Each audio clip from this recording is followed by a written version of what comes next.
Bismillahirrahmanirrahim. Assalamualaikum warahmatullahi wabarakatuh. Innal hamdalillah nahmaduhu wa nasta'inuhu wa nastaghfiruh wa na'udzubillahi min syururi anfusina wa min sayyiati a'malina may yahdihillahu fala mudhillalah wa may yudlil fala hadiyalah. Asyhadu an la ilaha illallah wahdahu la syarikalah wa asyhadu anna Muhammadan abduhu wa rasuluh. Allahumma sholli wa sallim wa barik ala sayyidina Muhammadin wa ala alihi wa sahbihi ajmain. Amma ba'd. Alhamdulillah, senang sekali saya bisa berada di tempat ini. Ya, ada akang-akang di sini sama teteh-teteh berarti saya manggilnya ya. Alhamdulillah ya. Saya bersama dengan sahabat-sahabat dari Manusia Cahaya di Bandung. Insya Allah nanti akan mengadakan sebuah acara yang kita namakan yaitu Fitrah Fest ya. Fitrah Fest itu artinya Festival Fitrah. Filosofinya adalah kenapa kita mengadakan acara ini, berawal dari saya yang bergabung di sebuah yayasan khusus yang membina para mu'alaf ya. Jadi kami ini dari Yayasan Pembina Mu'alaf At-Tauhid. Masya Allah, makasih ya. Ini kopi pasir tadi. Kopi pasir, pasir yang dikasih air panas. Alhamdulillah. Izin minum dulu ya. Baik, saya lanjutkan. Jadi untuk perkenalan, saya bergabung di sebuah yayasan, yaitu Yayasan Pembina Mu'alaf At-Tauhid ya, pusatnya di Surabaya. Kami visi dan misinya selain daripada membina para mu'alaf, yaitu membina orang-orang yang baru masuk Islam, kami juga melakukan yang namanya Gausul Fikri ya, atau perang pemikiran. Zaman sekarang kita sudah tidak lagi melakukan perang fisik, tetapi kita melakukan perang pemikiran. Perang pemikiran untuk apa? Yaitu untuk memerangi apa? Kekufuran ya. Kita boleh memerangi kekufuran, bahkan kita wajib memerangi kekufuran, tetapi bukan berarti kita memerangi orang-orang kafirnya. Kita tidak boleh memerangi orang-orang yang tidak memerangi kita, gitu kan ya. Nah, di dalam yayasan kami ini, kami menempuh jalur yang namanya dakwah kristologi. Nah, apa itu kristologi? Ada yang pernah dengar? Kristologi ada yang pernah dengar? Apa? Dakwah yang maksudnya berhadapan langsung dengan orang-orang yang mungkin pengikut gereja kayaknya. Persis kalau Pengikut gereja ya. Gini, kristologi itu adalah salah satu cabang ilmu yang mempelajari tentang posisi kita mengenal dengan Nabi Isa alaihissalam, ya, atau saudara-saudara kita yang Kristen mengenal dengan Yesus Kristus. Jadi kristologi itu adalah salah satu cabang ilmu yang mempelajari tentang posisi Yesus Kristus atau Nabi Isa alaihissalam di dalam agama Kristen. Itu sebenarnya. Tetapi bukan berarti kita mempelajari posisi Nabi Isa alaihissalam itu untuk kita menjadi Nasrani, bukan. Justru sebaliknya, dengan kita mempelajari kristologi, kita jadi seharusnya bisa menguatkan iman kita, ya. Karena kan salah satu rukun iman kita adalah kita beriman kepada nabi-nabinya, ya kan? Di dalam Al-Quran sudah jelas bahwa Nabi Isa alaihissalam adalah seorang hamba Allah yang diberikan kitab Injil. Nah, itu yang kita harus tetap pegang di dalam rangka kita belajar kristologi. Nah, untuk apa kita belajar kristologi? Pertama adalah untuk menguatkan iman kita, dan yang kedua adalah untuk membentengi akidah umat Islam. Nanti banyak sekali, bahkan kita sering mendengar nanti ada kata-kata apa? Alkitab, ya kan? Kita sering ditunjukkan buku, ada tulisannya besar Alkitab gitu kan. Nanti ada lagi kita sering mendengar orang-orang atau saudara-saudara kita yang Nasrani menyebutkan kata-kata Injil. Pernah dengar ya? Nah, di Quran kita juga sering disebut Injil kan ya? Nah, jadi kalau kita mendengar istilah-istilah yang kita sering dengar, tetapi dikatakan oleh orang yang berlainan keyakinan dengan kita, bisa jadi yang dibicarakan bukan hal yang sama gitu. Bisa jadi yang dibicarakan bukan kitab yang sama. Ya, itu adalah pendahuluannya. Saya tadi belum kenalin ya? Belum kenalin. Ada yang sudah tahu ya nama saya? Hah? Nama saya Dondi Tan. Udah tahu Bu ya? Tahu Bu, Tan itu apa Bu? Marga. Nah, jadi marga itu kalau bahasa Cinanya Se Bu. Jadi saya Dondi setan. Setan ya, bukan seton Mas ya. Bukan seton, setan. Ya, alhamdulillah saya di Yayasan Pembina Mu'alafah Tauhid itu diamanahkan menjadi ketua Litbang. Selain daripada bendahara 2. Saya jadi ketua Litbang dikasih tugas. Tugasnya apa? Saya harus berdebat dengan pendeta tatap muka minimal 2 kali dalam setahun. Nah, jadi saya harus cari pendeta yang mau debat tatap muka gitu ya. Sudah beberapa kali kami lakukan. Ya walaupun susah nyarinya, tapi alhamdulillah ada aja yang mau gitu ya. Tujuan kita untuk berdebat dengan mereka bukan kita mau cari musuh, bukan. Bahkan kita bersahabat ya dengan para pendetanya. Tetapi tujuannya itu adalah untuk edukasi buat yang menonton. Ya. Edukasinya di mana? Jadi kita bisa saling bertukar pikiran dan bertukar argumen tentang kitab kita masing-masing. Tujuannya adalah supaya kita juga selain kita mengenal dan lebih sayang dengan Al-Quran, tetapi kita juga mengenal kitab orang lain yang mana kita harus tahu apakah kitab saudara-saudara kita yang Kristen itu adalah kitab-kitab yang disebutkan dalam Quran. Itu yang penting, ya kan? Kita sering mendengar ada Taurat, Zabur, Injil yang sering disebut di dalam Al-Quran, betul kan? Al-Quran juga membenarkan kitab-kitab yang sudah diberikan kepada Bani Israel, yaitu apa? Taurat, Zabur, Injil, ya kan? Nah, kalau kita nggak tahu definisi daripada Taurat, Zabur, Injil itu, kadang-kadang kita suka bisa terpengaruh atau bahkan bisa diiming-imingi gitu oleh orang-orang yang mengaku punya kitab Taurat, punya kitab Zabur, dan punya kitab Injil, gitu. Ada yang pernah dengar di sini ada upaya-upaya pemurtatan? Ada nggak? Di Bandung ada nggak Bu? Oh banyak. Bener. Pernah dengar Mas? Ada yang pernah dengar upaya pemurtatan? Ada ya? Nah, biasanya yang sering melakukan upaya-upaya pemurtatan kepada orang-orang yang sudah beragama itu adalah dari saudara-saudara kita yang Kristen. Betul kan? Kalau kita boleh nggak Bu? Ngetok-ngetok pintu orang Kristen, kita ajak-ajak ke Islam gitu, boleh nggak? Nggak boleh. Karena di dalam Islam kita mengenal apa? La ikraha fiddin, ya kan? Tidak ada paksaan. Kita hanya menyampaikan walaupun hanya 1 ayat. Dan kita tahu aturan, ada aturan ternyata. Ada nggak Bu aturan di pemerintah? Ada. Nomor berapa Mas? Nggak ingat.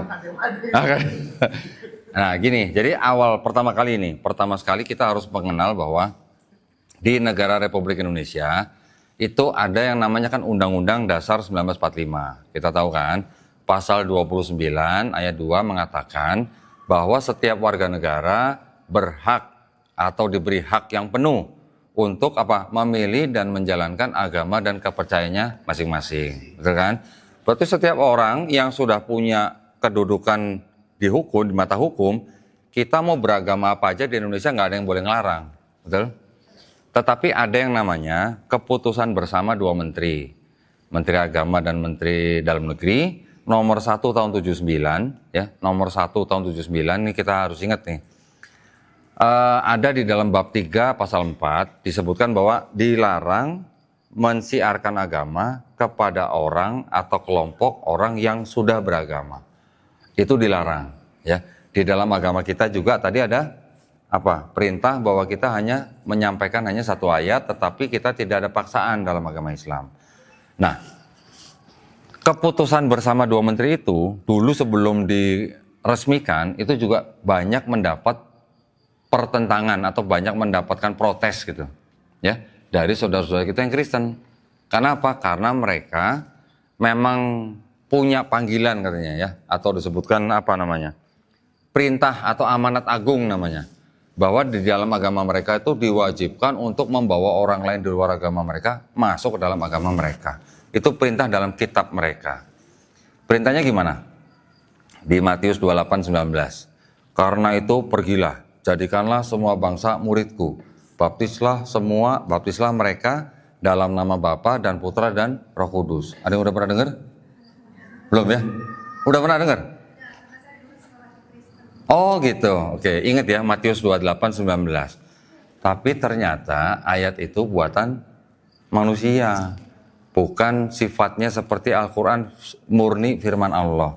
Ya, kalau di dalam Bible itu ada sebagian yang dianggap sebagai firman Allah karena pesannya itu sama dengan Quran, tetapi lebih banyak ayat-ayat atau perintah yang asalnya berasal dari manusia. Nah, ini yang harus kita waspadai. Kalau mereka diperintahkan untuk membaptis setiap orang dalam nama Bapa dan Putra dan Roh Kudus, berarti kalau belum dibaptis kan belum selesai pekerjaan mereka. Kalau belum dibaptis, belum kelar kan urusannya gitu ya, kalau orang Betawi bilang gitu ya. Nah, itu yang harus kita waspadai. Jadi, mereka memang diperintahkan oleh agama mereka untuk mengkristenkan setiap orang yang belum Kristen. Itu tugas mereka. Beda dengan Islam.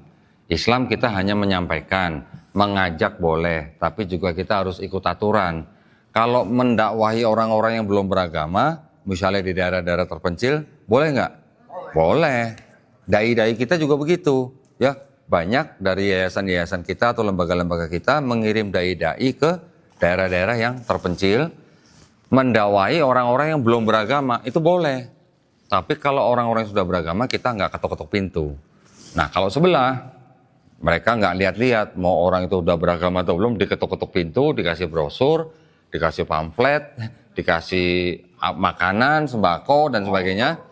Bahkan kalau bencana alam mereka paling rajin kan, ya, tenda segala macam, kasih segala bantuan, tapi udahnya apa? Diajak kebaktian.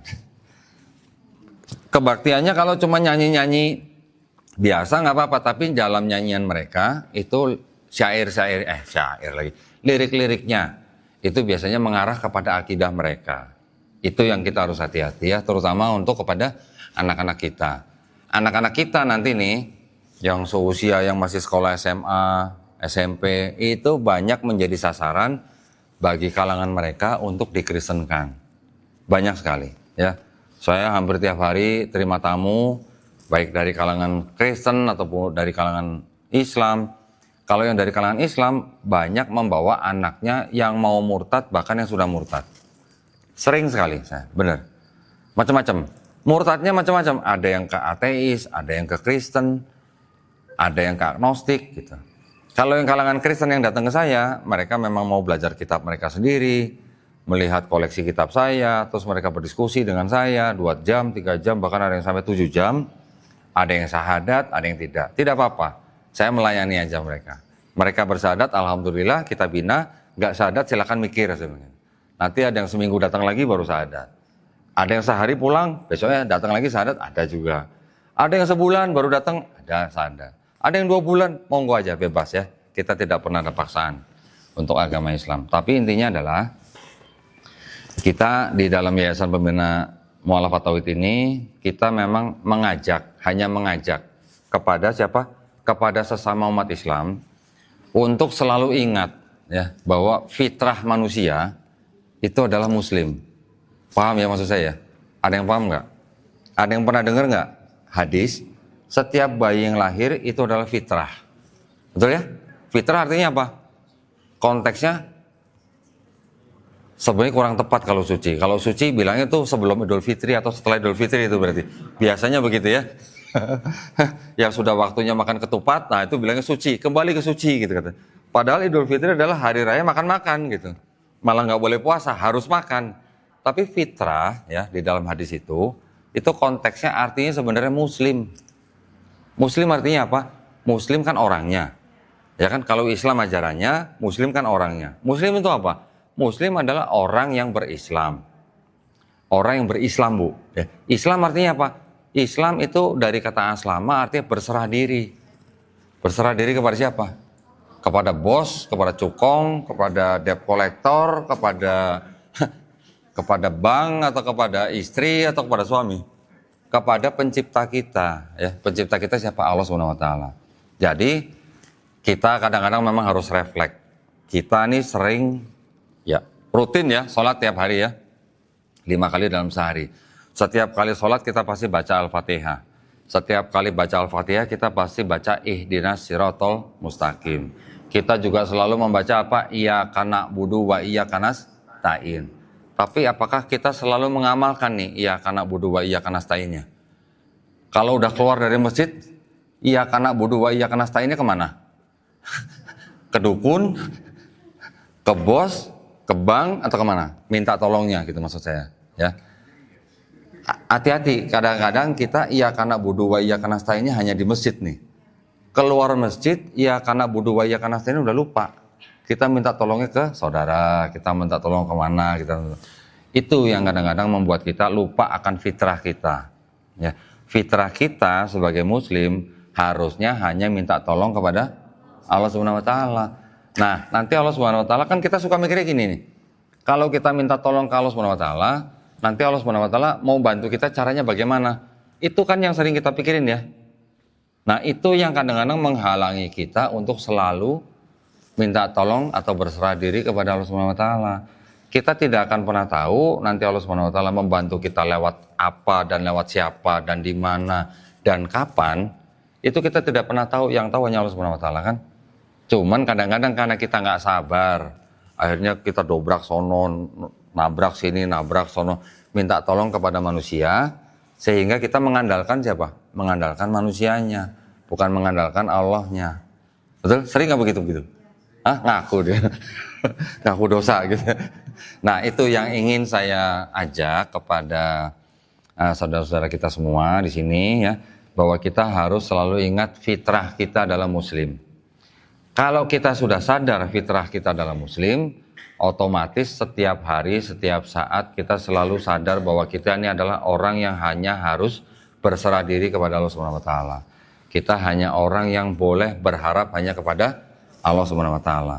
Untuk itu, kalau kita sadar bahwa fitrah kita adalah muslim, kalau ada yang nawarin pekerjaan terus ngajak-ngajak kita masuk agama orang lain gimana?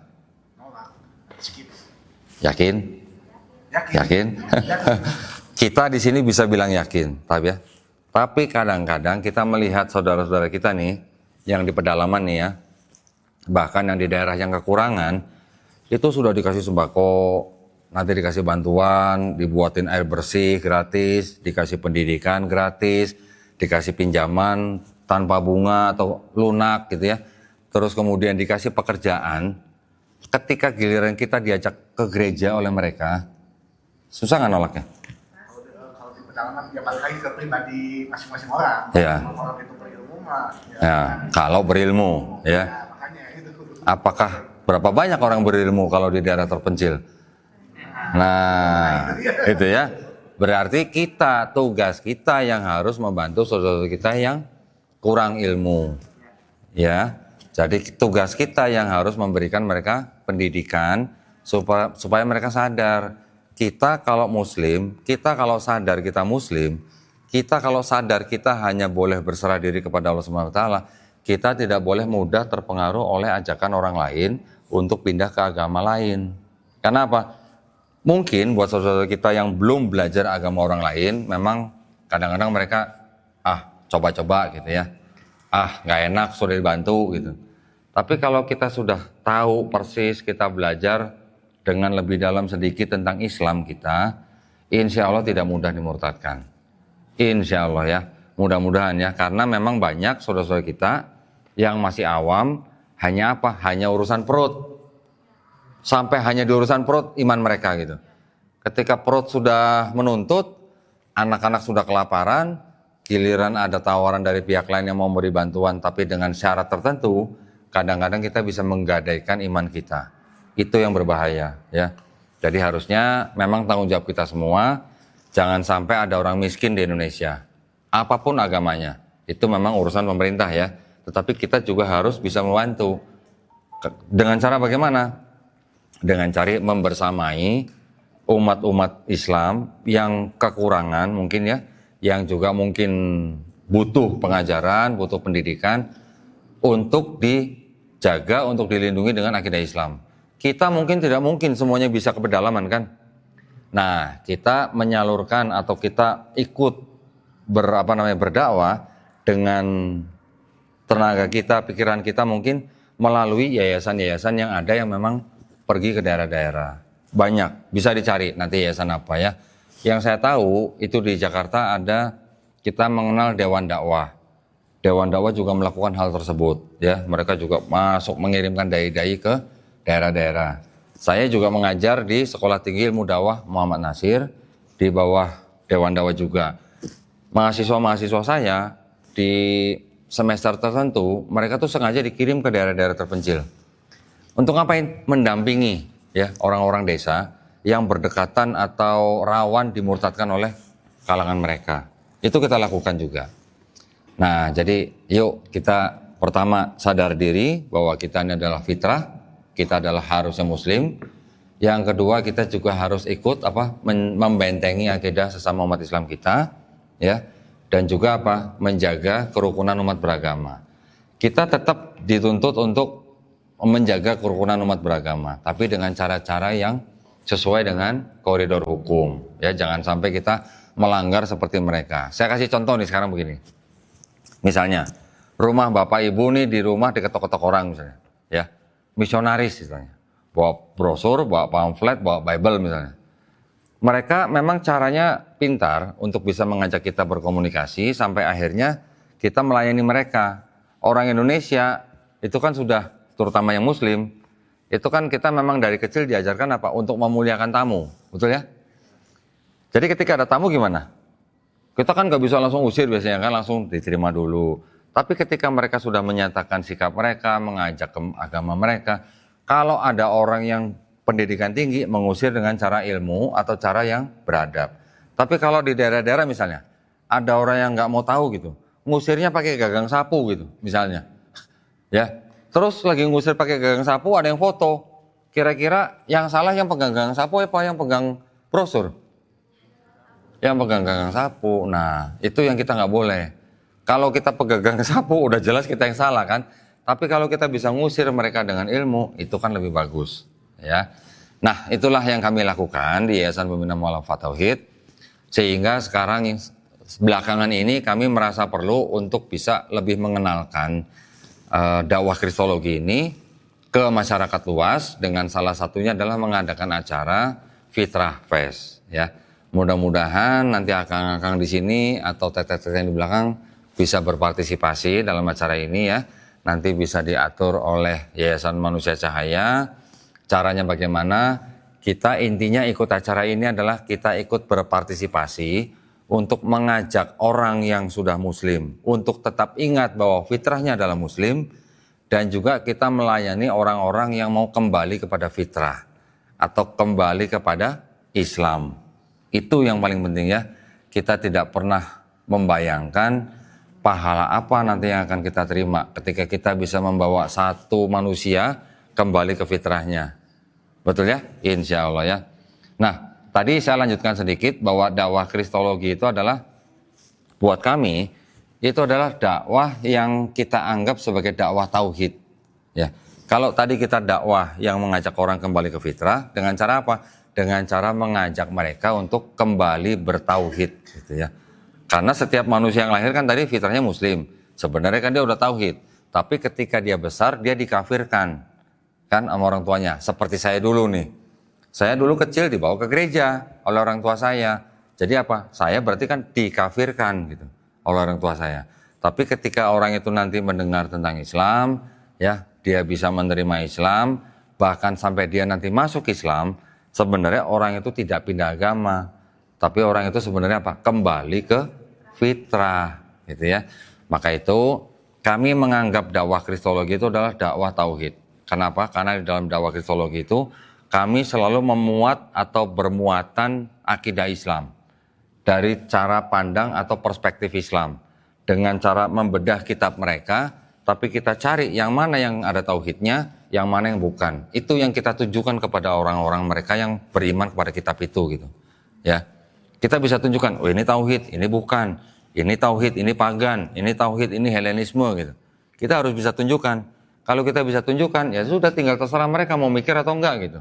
Mereka mikir, mereka kembali, alhamdulillah, enggak juga enggak apa-apa. Itu bukan urusan kita ya. Hidayah semuanya adalah milik Allah Subhanahu wa taala. Nah, itu yang kami lakukan di dalam Yayasan Pembina Mu'allafat Tauhid. Sehingga kami menganggap dakwah kristologi adalah dakwah tauhid. Kami juga beranggapan bahwa dakwah kristologi itu sama dengan dakwah yang dilakukan oleh Rasulullah dan sahabat-sahabatnya. Ketika mereka berinteraksi dengan orang-orang Yahudi, ketika mereka berinteraksi dengan orang-orang Nasrani pada zaman itu, gitu ya, yang dibicarakan kan selalu apa? Akidah, teologi, ya kan? Teologi atau keyakinan gitu, bahwa la ilaha illallah. Selalu yang dibicarakan adalah untuk kembali bertauhid. Sama seperti sahabat Nabi ketika juga mengungsi ke negeri Habasyah, juga yang dibicarakan tentang tauhid. Ya, kurang lebihnya begitu.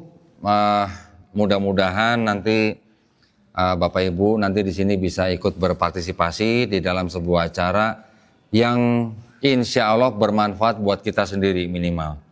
Dari mana? Yaitu apa? Kita selalu mengingatkan diri kita untuk kembali ke fitrah.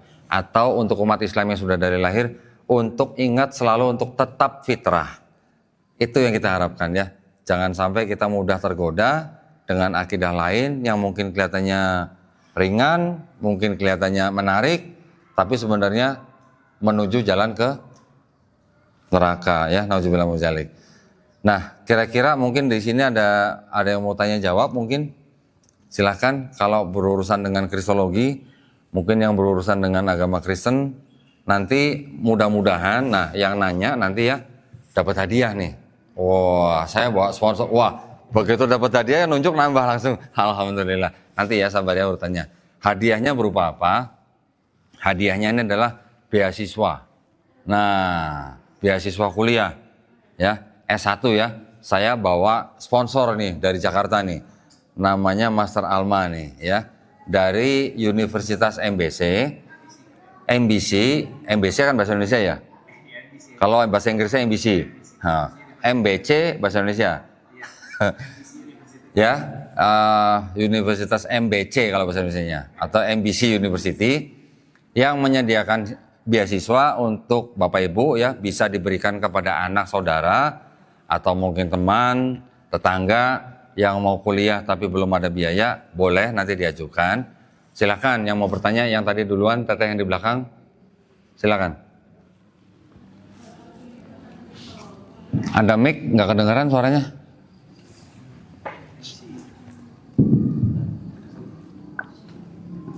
Assalamualaikum warahmatullahi wabarakatuh. Waalaikumsalam. Perkenalkan, nama saya Muhammad. Maaf, Bapak mau tanya, mohon izin. Di dalam Kristen itu ada 3 argumen, kalau tidak salah. Kalau nggak salah, hikmat Yesus, saya agak kurang ini juga sih, dan sebagainya. Terus ada kebangkitan juga. Mohon dijelaskan. Mungkin saya kurang mengerti dan memahami. Ya, itu aja ya dah. Pokok atur nuhun. Assalamualaikum. Baik. Begini, ya, di dalam agama kekristenan yang kita kenal sekarang, itu sebenarnya akidah, secara akidah ya, secara keyakinan, itu belum selesai teh. Di dalam kalangan Kristen sendiri, itu belum selesai akidahnya. Jadi kekristenan itu secara umum, secara global, terbagi menjadi 3 kelompok. Kelompok yang pertama itu disebut Trinitarian.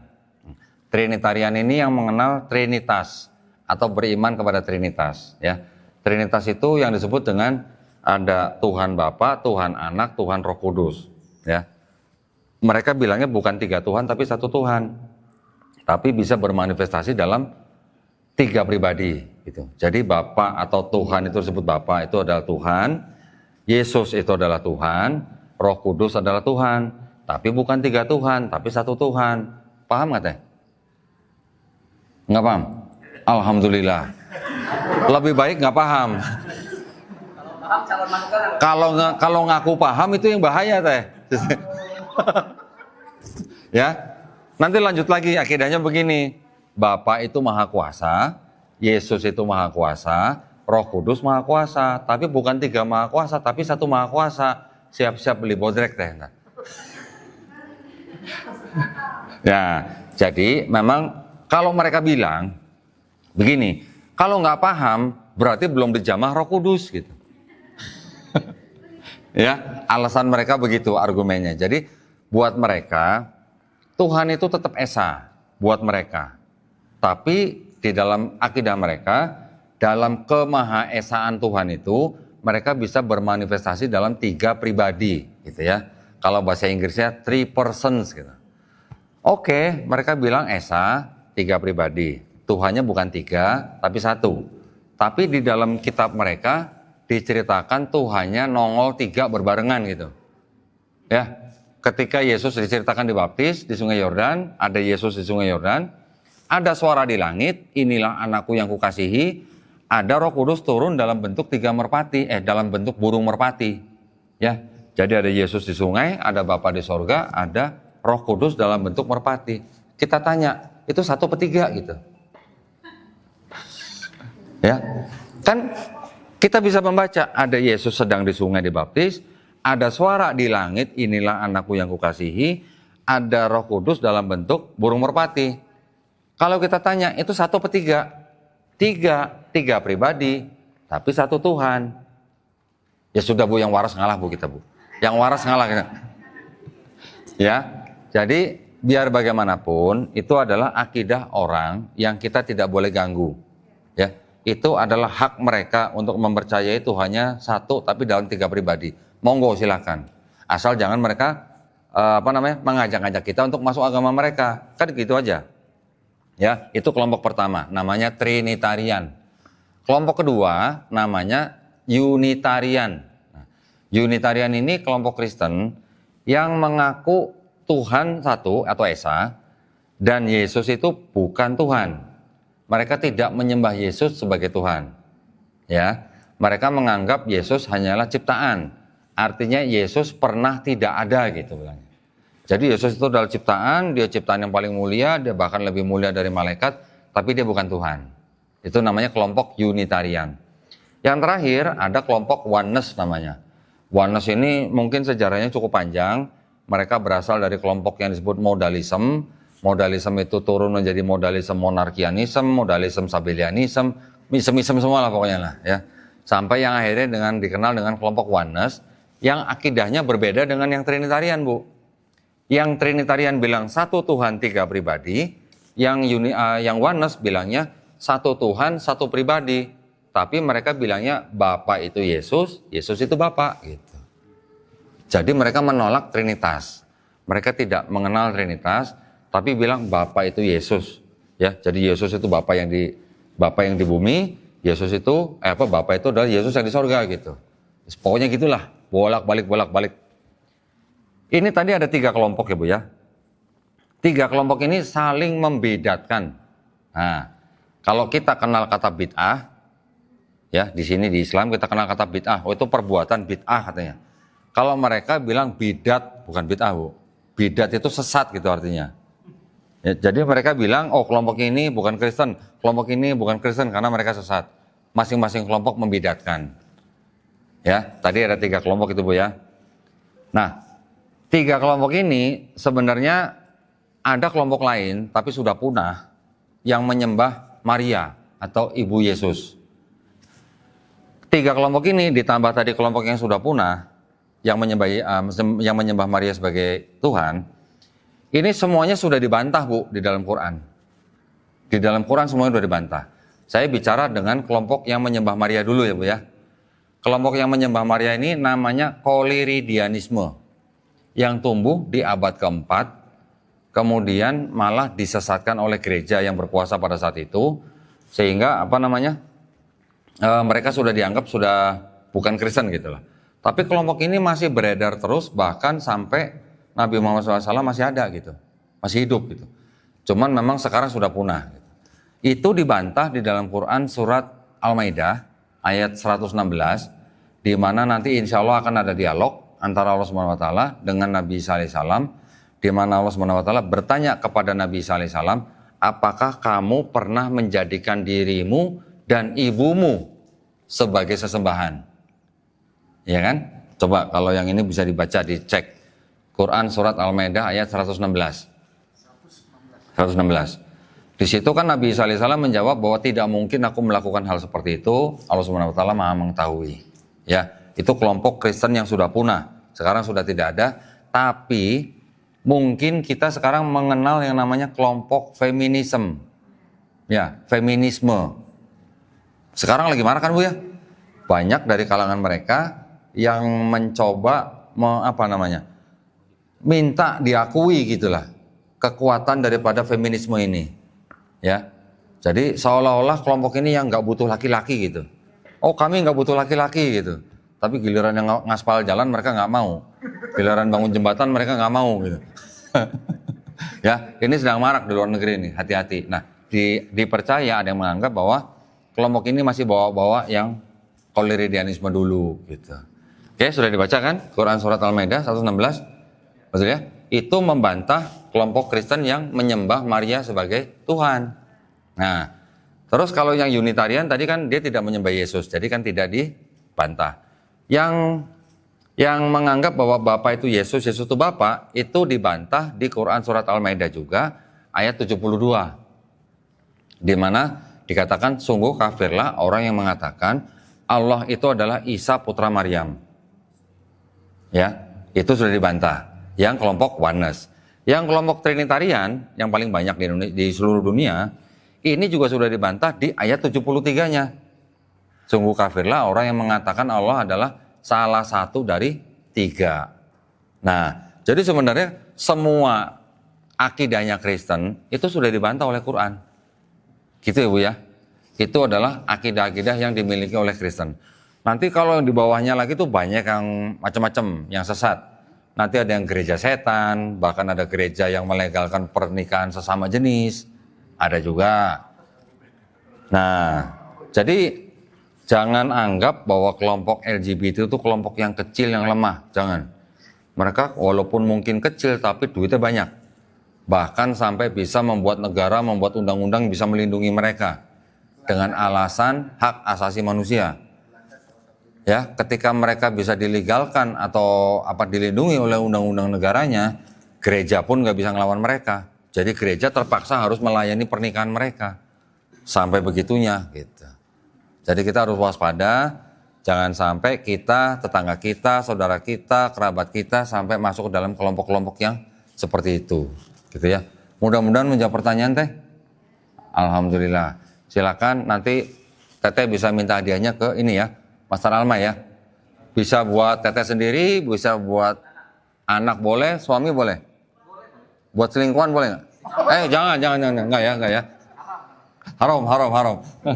Baik, silakan. Berikutnya tadi yang nanya siapa? Tadi Bu ini sebelah sini kayaknya. Nggak jadi? Oh nggak jadi. Jadi yang ini, silakan. Mic-nya?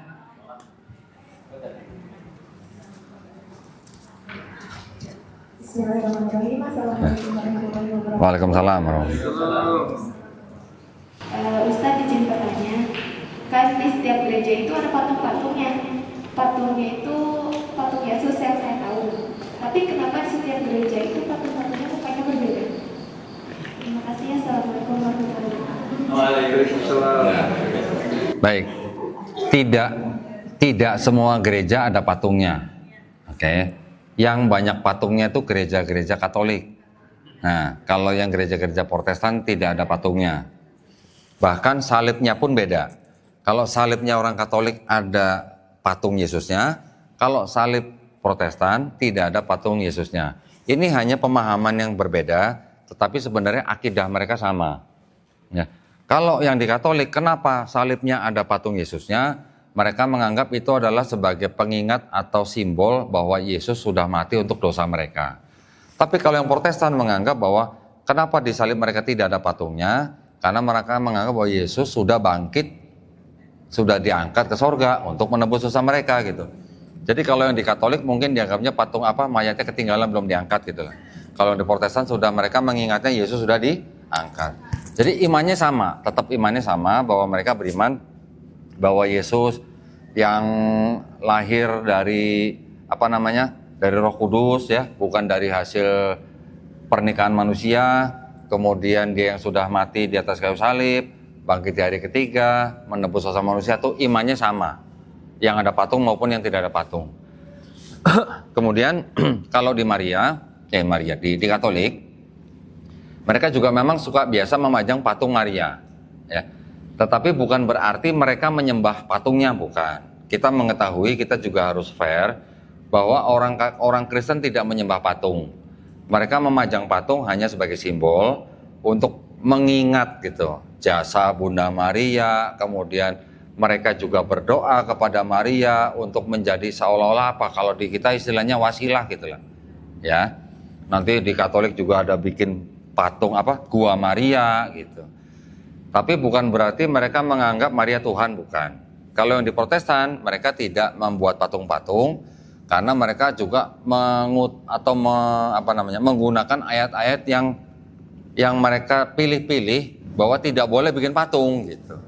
Ya, tidak boleh membuat sesuatu yang sama atau mirip dengan yang ada di udara, di laut dan di darat gitu.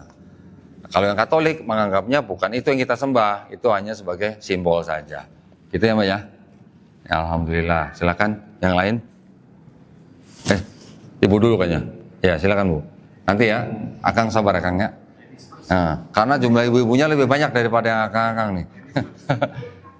Silakan. Sebelumnya saya mohon Ya. maaf kepada Ustaz. Saya Bukan Ustadz saya Bu. Bukan. Bu, jangan panggil Ustadz Bu. Saya hanya ingin mengetahui, mungkin kita semua juga ingin tahu. Mungkin agak private ya pertanyaannya. Apa yang membuat Koko akhirnya mendapat hidayah dari Allah? Ayat apa? Ayat apa dalam Al-Quran yang tiba-tiba Koko berpikir gitu bahwa agama yang fitrah ini. Nah itu aja Bu ya pertanyaannya. Kalau Ibu nanya ayat apa, saya bingung jawabnya Bu. Karena ayatnya ada hampir kira-kira ada 1000 ayat Bu. Jadi saya bingung menyebutin yang mana gitu ya. Tapi yang saya paling ingat itu ada di Al-Anbiya ayat 30, ada surat Al-Hadid ayat 25. Kemudian ada beberapa ayat lagi yang memang menceritakan tentang sains, tentang ilmu pengetahuan ya. Saya dulu waktu ketika baru belajar tentang Islamnya, yang saya banyak terkesima gitu Bu ya, atau terpesona bolehlah begitulah, bahwa ternyata di dalam sebuah kitab yang ditulis kira-kira 1500 tahun yang lalu, ternyata banyak mengandung ayat-ayat yang berhubungan dengan sains, tapi baru terbuktinya baru zaman sekarang. Saya mikirnya kan gini aja, siapa yang kira-kira tahu bahwa gunung itu ternyata punya akar ke bawah gitu. Zaman itu gitu. Siapa yang kira-kira tahu bahwa ternyata besi yang kita pakai ini sekarang semua nih ternyata berasal dari luar angkasa, bukan dari dalam bumi. Maksud saya bukan dari akar, bukan dari core-nya bumi, bukan. Tapi yang ada di permukaan bumi yang awalnya berasal dari benda-benda langit yang jatuh ke bumi. Gitu. Itu siapa yang tahu gitu 1500 tahun yang lalu, kalau bukan yang menciptakan langit dan bumi gitu. Ya, kalau Nabi Muhammad SAW kita sering mendengar, bahkan di Quran juga disebutkan, di Quran surat Al-A'raf ayat 157, dan mereka beriman kepada Rasul yang ummi. Ummi artinya memang bisa macam-macam.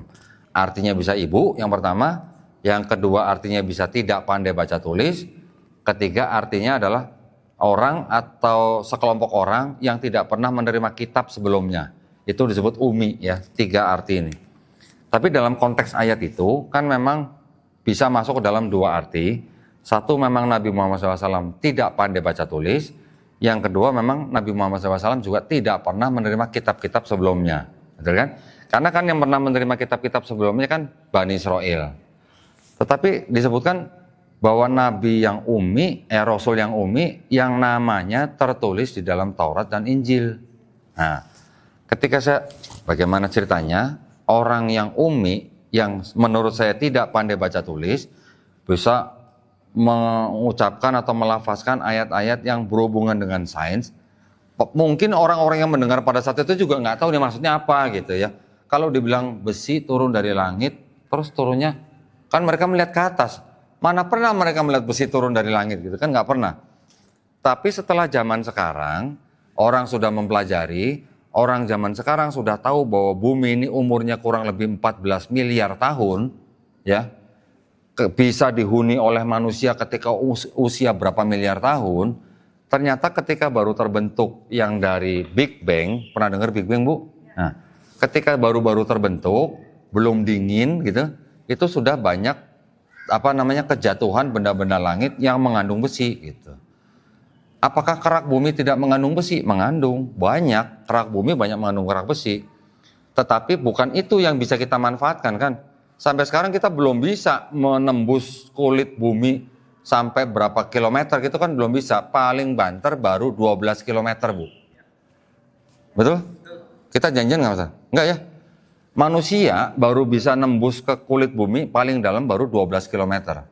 Memang lebih dalam daripada yang dalamnya kira-kira 11 kilometer.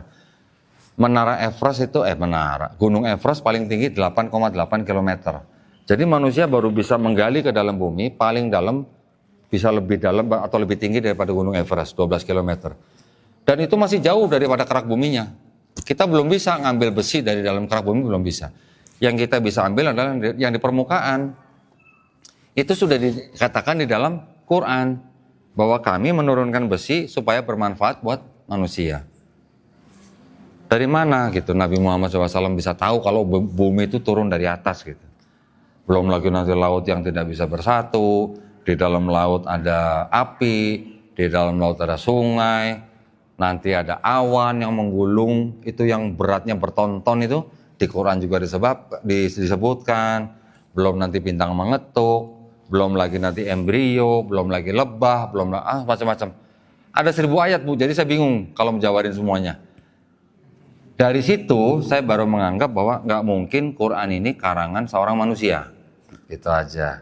Ya, dan sudah banyak dikonfirmasi oleh ahli-ahli sains, ilmuwan yang belum tentu beragama Islam, belum tentu Bu. Mereka mengkonfirmasi ini ayat nggak mungkin karangan manusia. Karena untuk ngomong begitu harus punya teleskop, harus punya mikroskop, harus punya alat menyelam, harus punya alat macam-macam yang canggih. Sedangkan alat-alat yang teleskop, mikroskop kapan sih adanya? Paling baru 50 tahun yang lalu, paling baru 100 tahun yang lalu gitu. Nah, jadi berarti kan nggak mungkin 1500 tahun yang lalu orang bisa ngomong begitu tanpa alat. Berarti pasti firman Allah. Gitu ya Bu ya? Alhamdulillah. Silakan.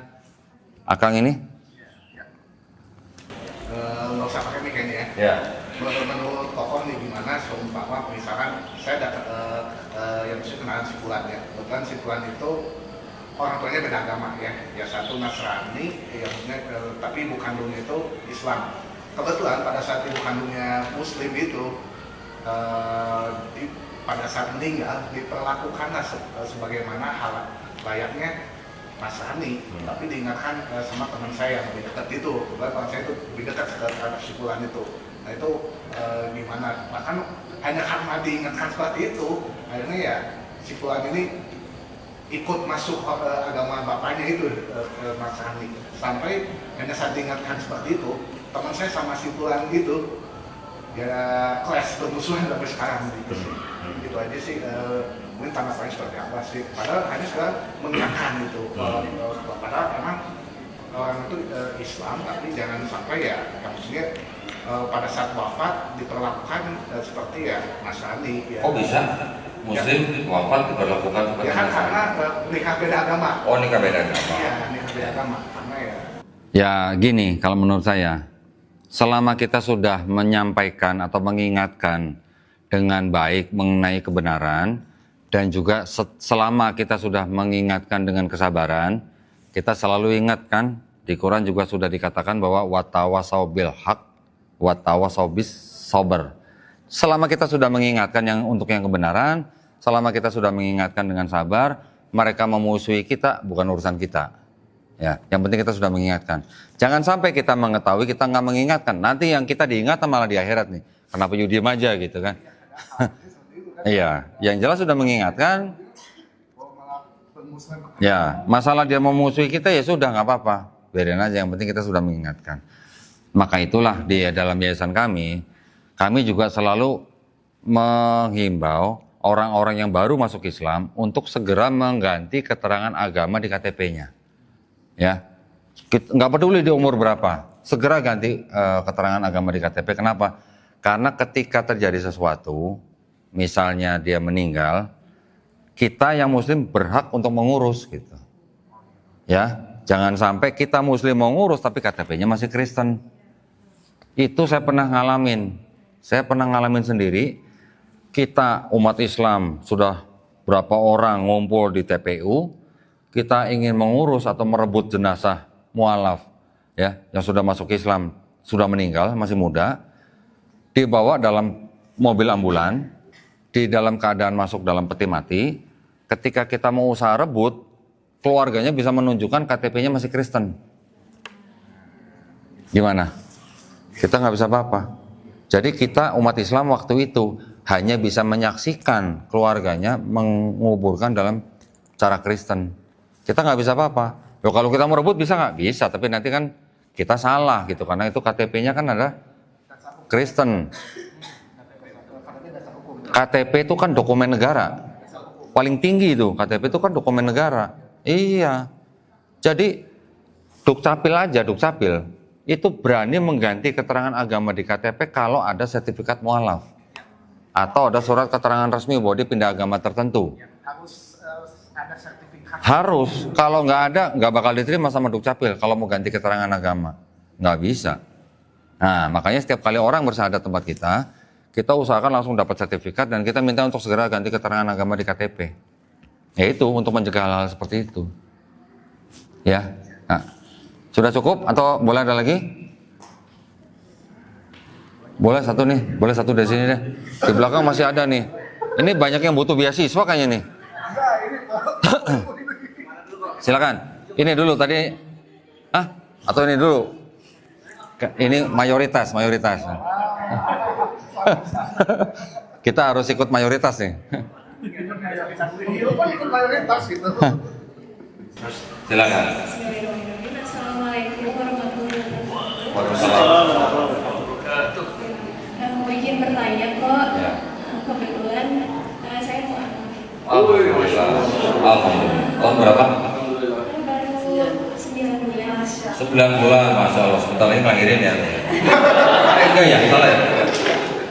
Alhamdulillah. Gini, gue mau izin bertanya nih soal dalam hal berdoa.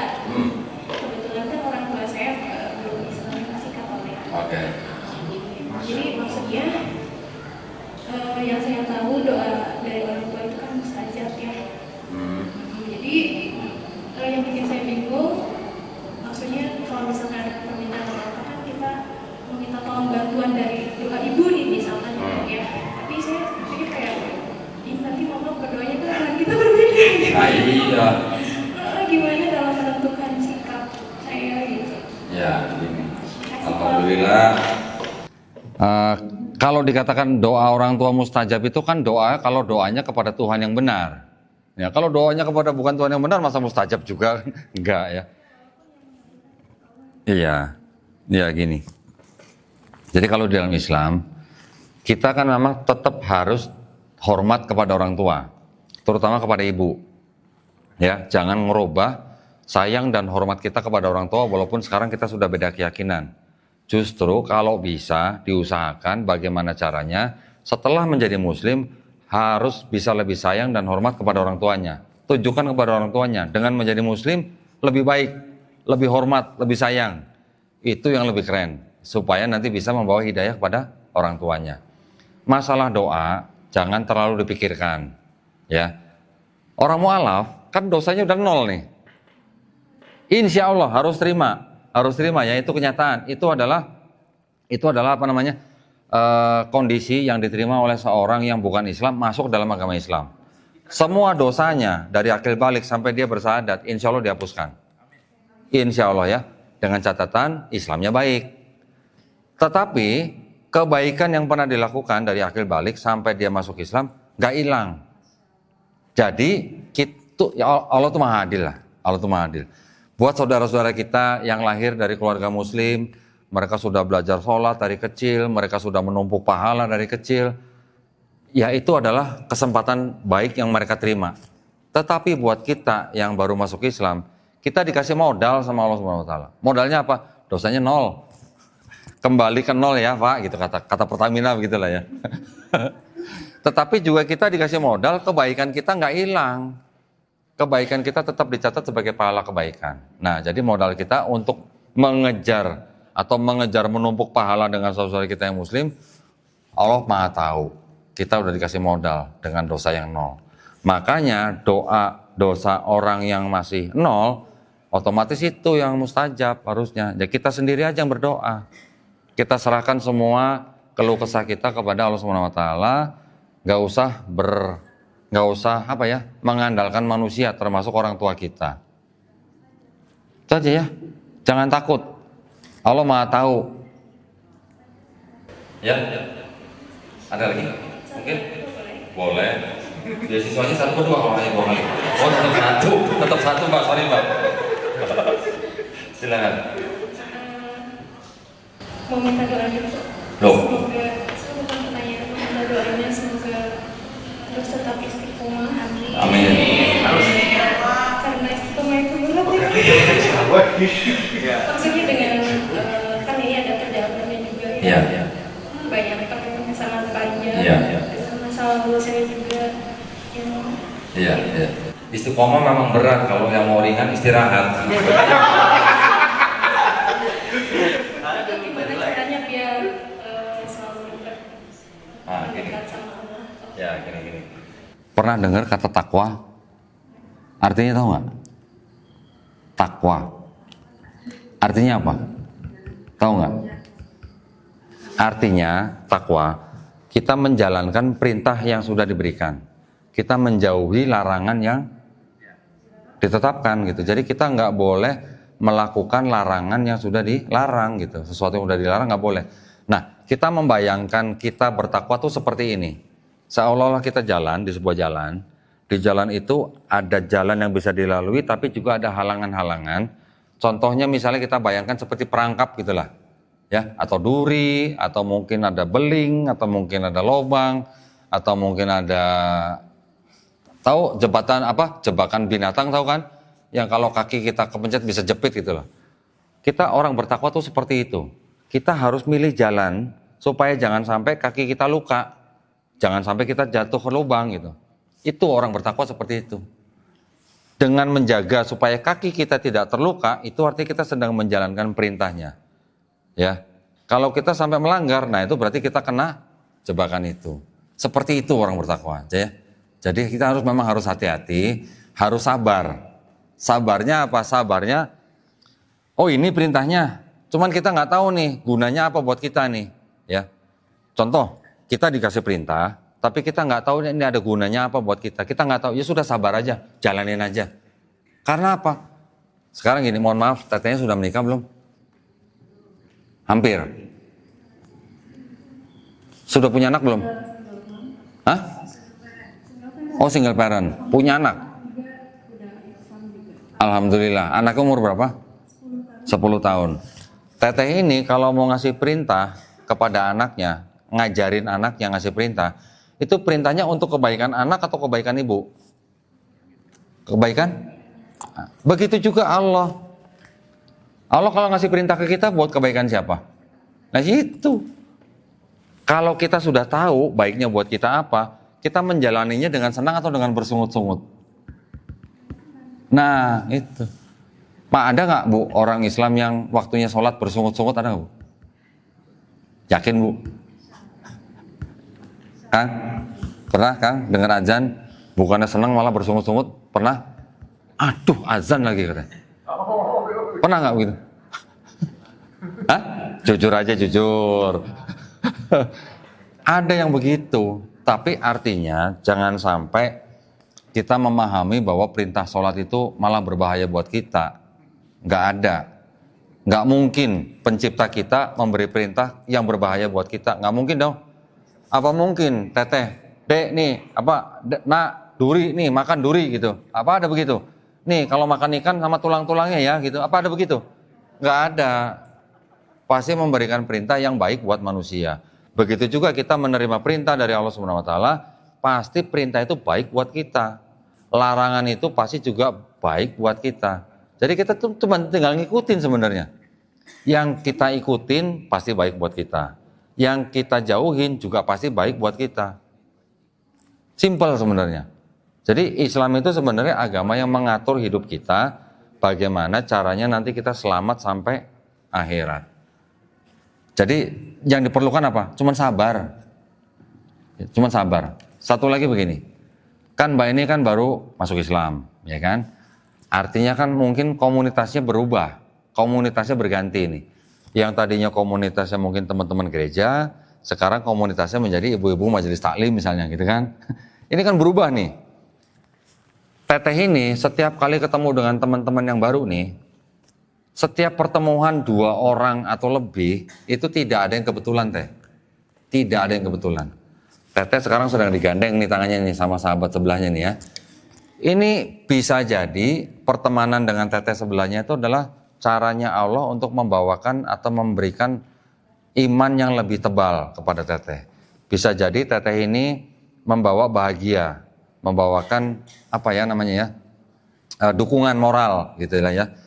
Tetapi nanti teteh juga jangan kaget kalau misalnya ketemu yang lain, ternyata orang yang baru teteh kenal ini membuat teteh menangis, sedih misalnya.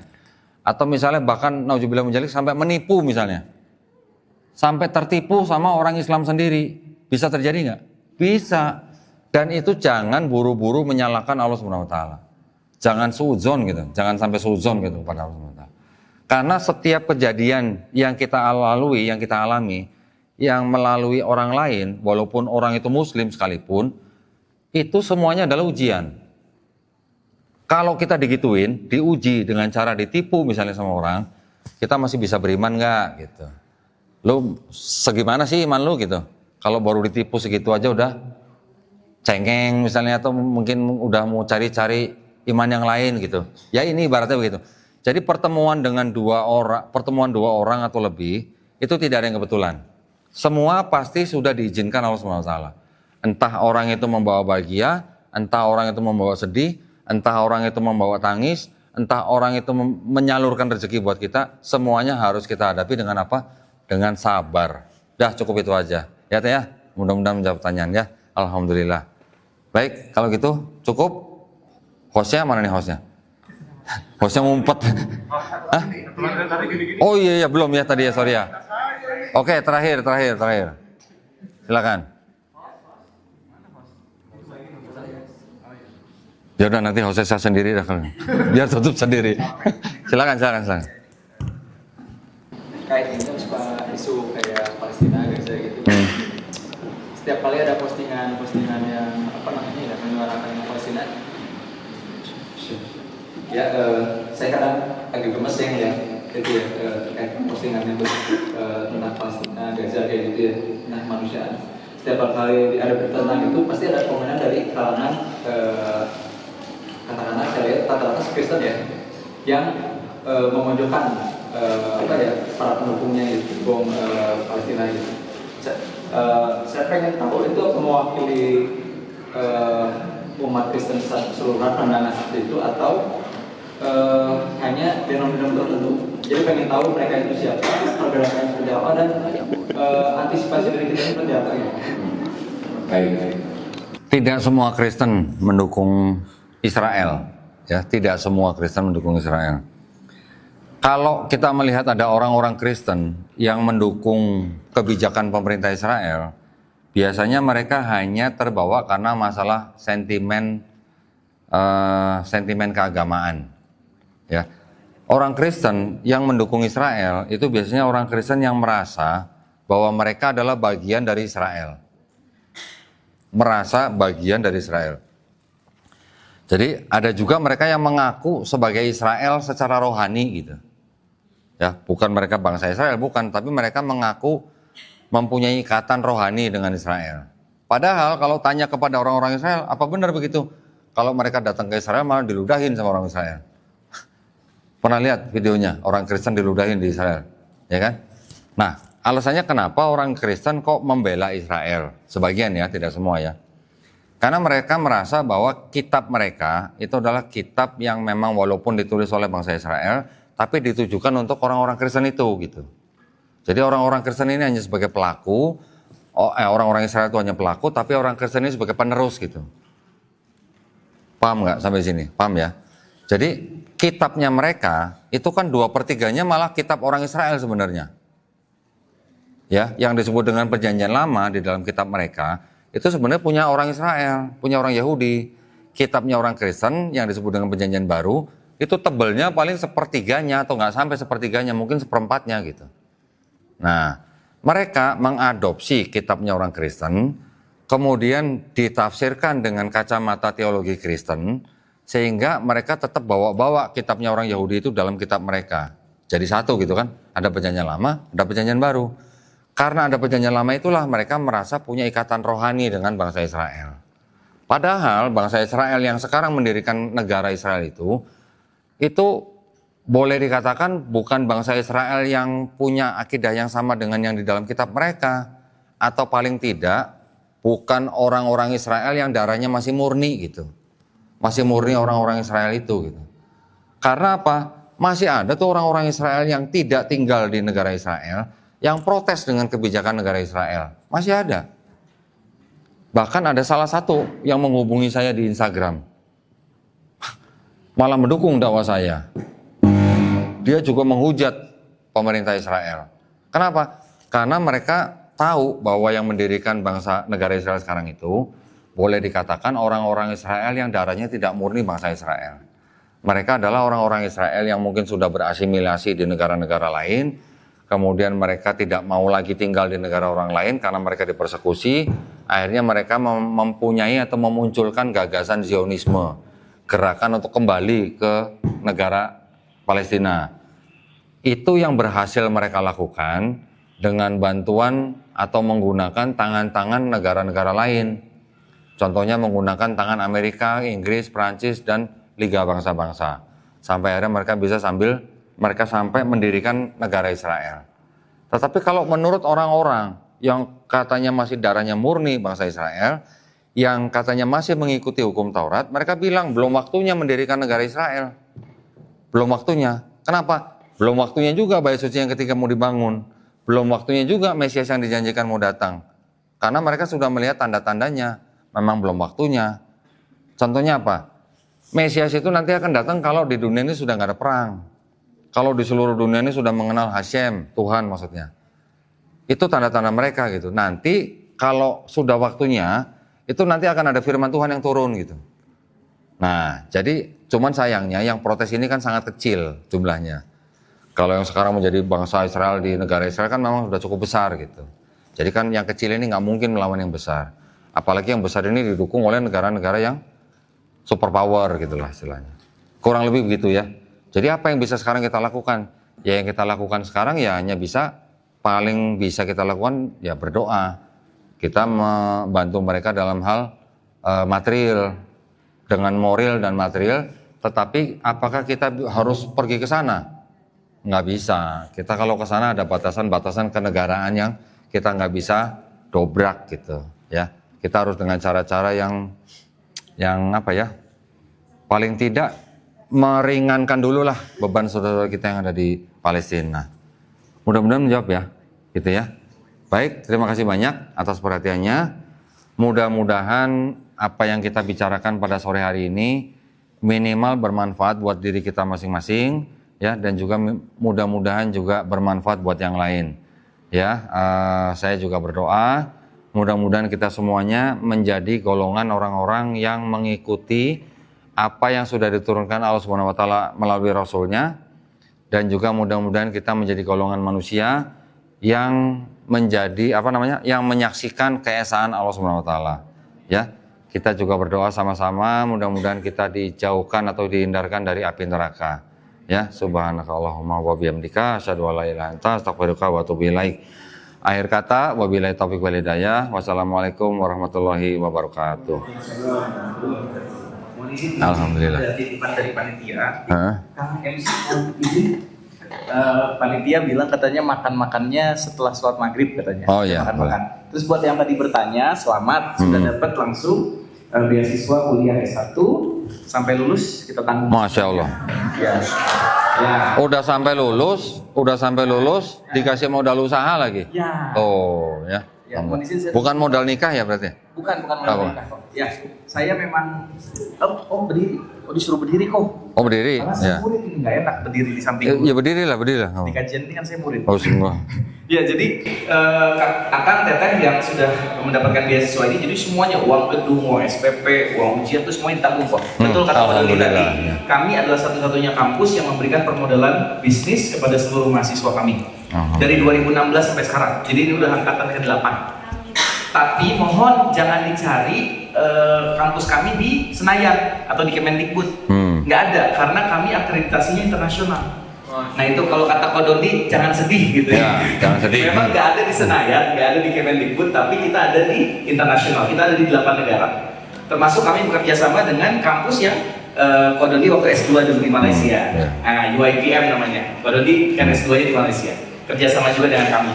Demikian Akang Teteh, ini nanti kami kasih langsung dan kami data. Dan ya ikut Fitrah Fest kok, akan lebih dari ini kok kejutannya nanti. Alhamdulillah. Ya yang udah S1, S2 kita sediain nanti. Tapi di Fitrah Fest. Alhamdulillah, ya. Ini yang nggak sempat dapat kali ini ya. Ya. Insya Allah ketemu di Fitrah Fest. Baik. Nah tadi yang bertanya silakan kejar Bapak ini ya. Silakan ya. Alhamdulillah. Demikian. Ya. Kang MC silakan Kang. Ya. Ya. Syukran. Ya.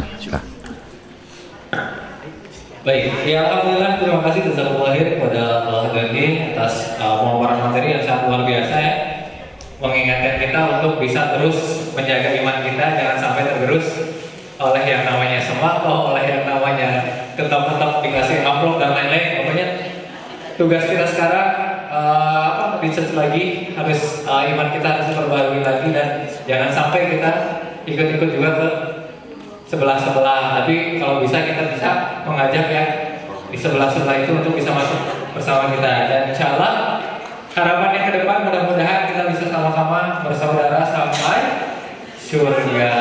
Insya Allah. Ya, amin. Baik, Bapak Ibu informasi. Jadi insya Allah di bulan depan kita akan ada event yang tadi sudah disampaikan Pak Dodi.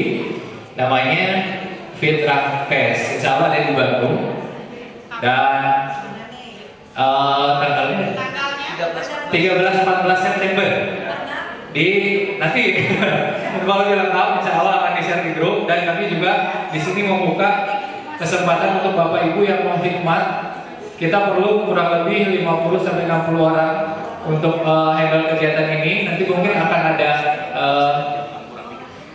pemberitahuan ulang di grup untuk bisa ikut bergabung, bisa jadi tim konsumsi, bisa jadi tim logistik, bisa jadi tim apapun itulah. Nanti insya Allah kita perlu banyak masa dan perlu banyak tenaga dari Bapak Ibu semua yang mau ikut khidmat di kegiatan itu boleh. Cuma disclaimer dulu, kegiatan ini bukan di Sabtu Ahad, tapi di Jumat Sabtu. Jadi untuk teman-teman yang bekerja harus dipersiapkan cutinya dari sekarang gitu untuk tanggal itu ya. Maka dicatat tanggalnya bisa diatur insya Allah. Ya mudah-mudahan Allah mudahkan kita untuk bisa sama-sama dakwah di jalan dakwah ini ya. Mobil khusus nanti di Fitrah Fest, mudah-mudahan Allah mudahkan, Allah lancarkan kegiatan di Fitrah Fest nanti. Amin. Nanti juga insya Allah bakalan ada materi-materi yang lain, narasumber yang lain, bukan hanya Ko Dodi. Yang sekarang konferensi itu Dr. Aisyah Dahlan udah fix insya Allah hadir, dan yang lain masih ada di konfirmasi. Mudah-mudahan Bapak Ibu bisa memberikan kontribusinya di kegiatan ini dan Allah mudahkan, Allah lancarkan semuanya ya. Amin. Dan hadiah untuk Bapak Ibu yang hadir hari ini, nanti setelah maghrib jangan dulu pulang. Sudah disiapkan makan sama teman-teman panitia, ada nasi liwet spesial untuk Bapak Ibu semua. Jadi mohon jangan beranjak setelah nanti selesai maghrib. Nanti kita sama-sama lanjut ke area yang tadi kita panahan. Soalnya sudah disiapkan makanan yang harus kita habiskan sama-sama. Ya, harapannya kita makan bersama di sini. Mudah-mudahan kita juga nanti bisa makan sama-sama lagi di Jannah di Baitullah ya. Amin amin ya rabbal alamin. Baik, kita tutup kegiatan hari ini dengan membaca hamdalah. Alhamdulillahirabbil alamin dan doa kepada majelis. Subhanallahumma wa bihamdika asyhadu an la ilaha illa anta astaghfiruka wa atubu ilaik. Saya Hadi dan Kang Dede mohon pamit. Mohon maaf apabila banyak kesalahan dari tadi awal kegiatan sampai hari ini. Mudah-mudahan Bapak Ibu semuanya Allah sehatkan, Allah mudahkan segala aktivitasnya, dan mudah-mudahan kita bisa bertemu lagi di event-event berikutnya di program-program kebaikan berikutnya.